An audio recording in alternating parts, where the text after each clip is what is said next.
cái gì rồi? Bài 6. Ai Cập cổ đại. Ở bài 5, mình đã biết sơ về xã hội có giai cấp. Bây giờ cùng tìm hiểu sâu hơn về các xã hội lớn trong giai đoạn này nha. Đời 2 và đời 3 mình gọi chung là cổ đại, nghĩa là xưa ơi là xưa. Thời cổ đại có 6 nước bự chà bá gì nè, bao gồm Ai Cập, Lưỡng Hà, Ấn Độ, Trung Quốc, Hy Lạp, La Mã. Trong bài 6 này, mình cùng đi tìm hiểu về nước Ai Cập cổ đại, vùng đất của các kim tự tháp to đùng nha.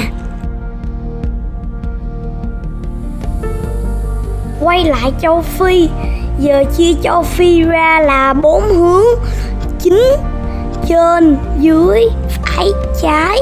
Trong đó, phía bên phải là phía đông, phía bên trên là phía bắc. Ai Cập nằm ở phía trên bên phải nên còn được gọi là nằm ở phía trên đông bắc của châu Phi.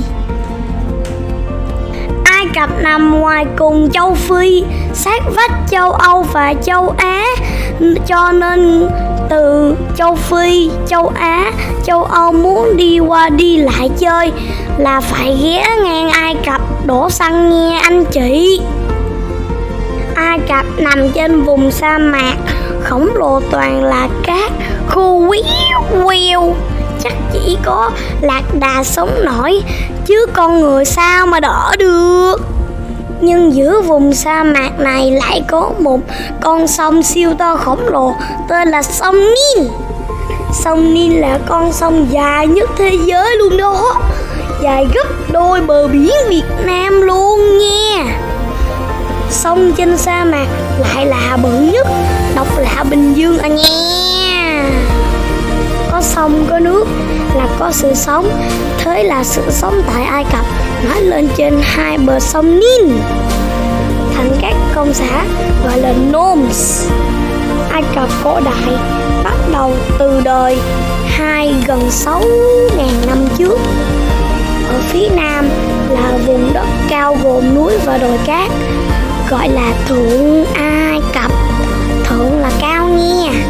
Thượng Ai Cập có thần chiến tranh, thần chim ưng Umbalasibu nên giỏi chiến đấu. Ở phía bắc là vùng đất thấp bằng phẳng, gọi là Hạ Ai Cập. Hạ là thấp nha. Hạ Ai Cập có thần rắn hổ mang Umbalasibu. Rắn mà đấu với chim ưng thì chỉ có tè le hột é thôi nha anh chị. Nước sông Nin chảy từ trên cao xuống thấp, từ thượng xuống hạ, nên người Thượng Ai Cập chỉ cần chèo thuyền nhịp đùi rồi trôi theo dòng nước xuống Hạ Ai Cập du lịch easy game.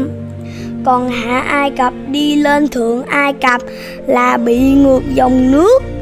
Trợn mắt lên chèo thuyền ngược dòng nước là level 9 nha, nên phải làm thuyền buồm để mượn gió đẩy thuyền mới đi nổi.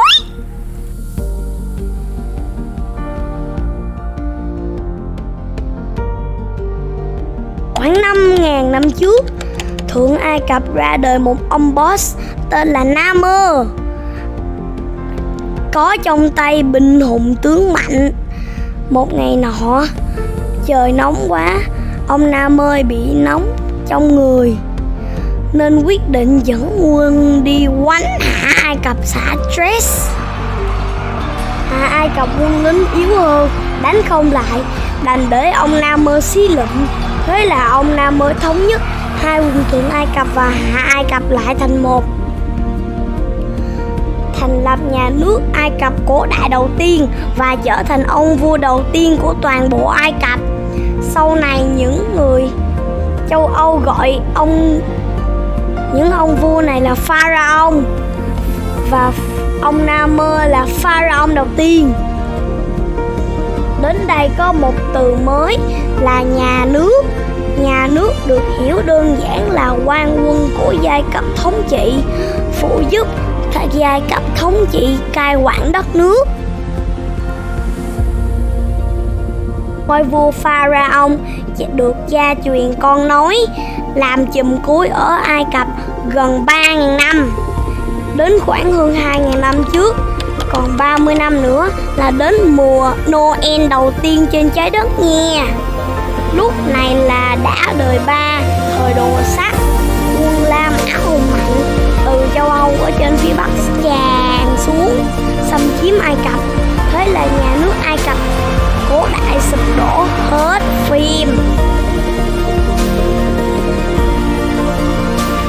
Bây giờ cùng Vinh xem bên trong Ai Cập cổ đại có gì hay nha. Về tự nhiên, Ai Cập sinh sống dọc theo sông Nin. Từ tháng 7 đến tháng 10, nước sông Nin dâng cao tạo thành nước lũ lên láng. Mùa này thì chỉ có núp trong nhà, lấy đồ để dành ra húp thôi, không làm ăn được gì. Từ tháng 11 đến tháng 2, nước sông Nin hạ xuống thấp trở lại, hết lũ lụt, để lại những mảnh đất phù sa màu đen, là loại đất rất nhiều dinh dưỡng cho cây. Thơm thơm phàm thôi. Cây được trồng rất nhiều ở đây là cây lúa mì nha anh chị. Từ tháng 3 đến tháng 6, cây lúa mì chín rồi, hốt thôi chờ gì nữa. Thế là có bánh mì ăn một nửa để dành một nửa, để mùa lũ năm sau núp trong nhà lấy ra phập. Tiếp theo là các thành tựu khủng khiếp của người Ai Cập cổ đại. 1. Ai Cập cổ đại đã phát minh ra chữ viết. Thật ra đó là những hình vẽ đơn giản để thể hiện ý nghĩ, gọi là chữ tượng hình. Ban đầu thì khắc trên vạch đá, về sau chế tạo được giấy từ vỏ cây nên viết lên giấy được nhiều hơn. 2. Hàng năm khi nước lũ rút đi, các thửa ruộng còn lại miếng lớn miếng bé, miếng vuông miếng méo tùm lum. Thế là người Ai Cập cổ đại phải đo lại các miếng đồng ruộng, phân chia lại cho đều. Đo đi đo lại, đời này qua đời khác, người Ai Cập cổ đại bắt đầu giỏi toán hình học.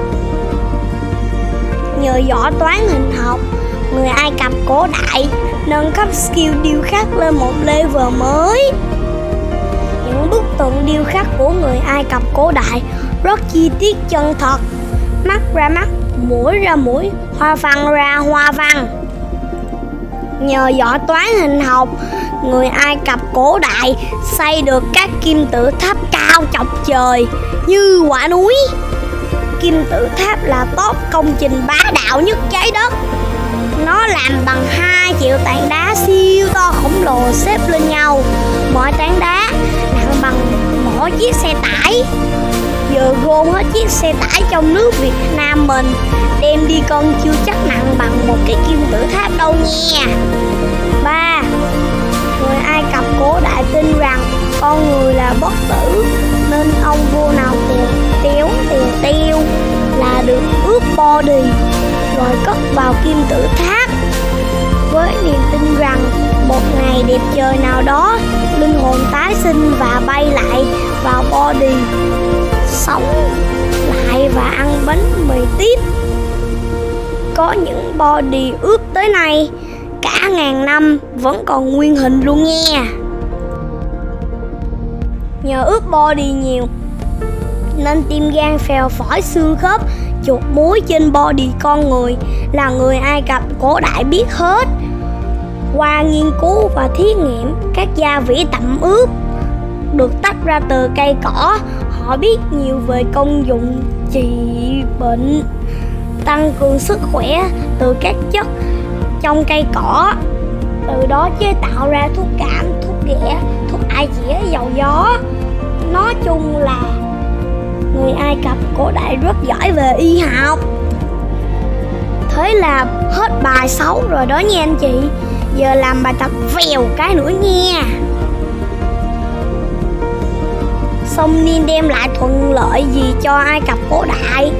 Có nước uống, có nước tưới cây, có đất phù sa để trồng cây xong.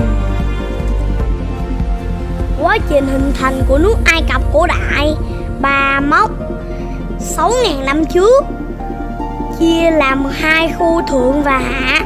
5.000 năm trước, vua Nam Mơ từ thượng qua chiếm luôn hạ, gộp lại thành nhà nước Ai Cập cổ đại. 2.000 năm trước, quân La Mã từ châu Âu xuống, bật nhà nước Ai Cập cổ đại sập xong. Sự ra đời của nhà nước Ai Cập cổ đại dựa trên cơ sở nào? Dựa trên chiến tranh, vua Nam Mơ đánh chiếm hạ Ai Cập xong. Tại sao hình học lại phát triển tại Ai Cập? Thời tiết hay lũ lụt làm đồng ruộng thay đổi, phải đo lại, đo nhiều thành dãy hình học luôn. Xong. Anh chị ấn tượng với thành tựu nào nhất? Nhắc đến Ai Cập thì Bin nhớ ngay kim tự tháp nha. Cuối cùng là bài học kinh nghiệm. Qua bài này, Bin thấy nổi bật lên môn toán, đặc biệt là toán hình học. Nhờ có toán hình học mới có kim tự tháp vĩ đại và các công trình vĩ đại khác. Mà những công trình vĩ đại thì phải do những bộ não vĩ đại nghĩ ra. Nên Bin nghĩ những bộ não vĩ đại thì đều giỏi toán nha. Vậy mình cùng để ý hơn môn toán nha anh chị. Toán gì rồi?